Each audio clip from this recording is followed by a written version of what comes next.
সম্পূর্ণ নাম দেখুন, বল, তারপরে বল। নাম বল, ভিডিওটা পুরো নাম দেখুন। বল, নাম বল। এখানে এসে করছিস, ব্যবসা করছিস, নাম বল। আবার সেই নাম বল। ছড়া না, নাম বলতে বলেছি, নামটা বল।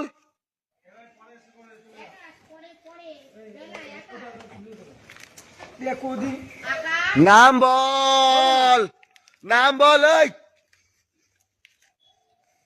খুব পেশাল করতেছে। নাম বল, নাম বল, নাম বল, নাম বল, নাম বল, নাম বল, চলে যাবো, নাম বল, চলে যাবো, নামটা বল, চলে যাবো, চলে যাবো, নাম বল। গাড়ি পড়ে যাবে, পড়ে তোর নাম কি?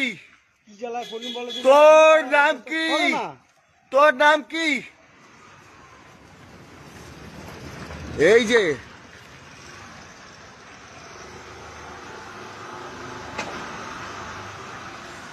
এই নাম বল। সাদ্দাম কি বললি? সাদ্দাম নাম বল, নাম বল, নাম বল, ছড়াও না, নাম বল, নাম বল, নাম বল, নাম বল। কি করে দেবে? বলো নাম বলতে বলো, নাম বলতে বলো, চলে যাবো, নাম বলতে বলো, নাম বল। বলিস সাদ্দাম হোসেন, কি সাদ্দাম হোসেন বলিস তো? আর তোর বাপের নাম কি? বাপের নাম কি? কোত্থেকে এসছিস? কোত্থেকে এসছিস বল। এই বল, ছাড়ো ছাড়ো তো, তোর বাবার নাম কি বল, বল তোর বাবার নাম কি? ছড়াও না। এই একটা পরিচয় লাগে।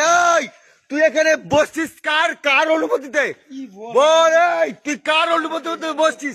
চল ফোন এখান থেকে, বল তোর বাবার নাম কি, তোর বাপের নাম কি, আর তোর বাড়ি কোথায়? খাওয়া পরিশ্রমী মানুষের হাতের যদি একটা কষে একটা কেসে চড়ে শুয়ারের বাচ্চাকে মারতো, তাহলে ওর নিজের বাপের নামটাও ভুলে যেত, ওই ছেলেটাকে নাম আর জিজ্ঞাসা করতো না। কোথা থেকে উড়ে এসে জুড়ে বসে শুয়ারের বাচ্চারা নাম জিজ্ঞাসা করে। অনেক ধৈর্য আছে, মানতে হয়। এই নাম বল, নাম বল, তোর বাপের নাম কি, এই কি, তুই কে হরিদাস পালবে নাম জিজ্ঞাসা করা? আর এইসব কিছু জানার পরে সোশ্যাল নেটওয়ার্কে এইসব আসার পরেও পুলিশ প্রশাসন চুপ করে বসে থাকে, তারা নাটক দেখে। পুলিশ প্রশাসনের ভূমিকা দেখলে মনে হয় আজ তারা চুরি করে হিজড়া ছেড়ে বসে আছে। আফসোস হয়,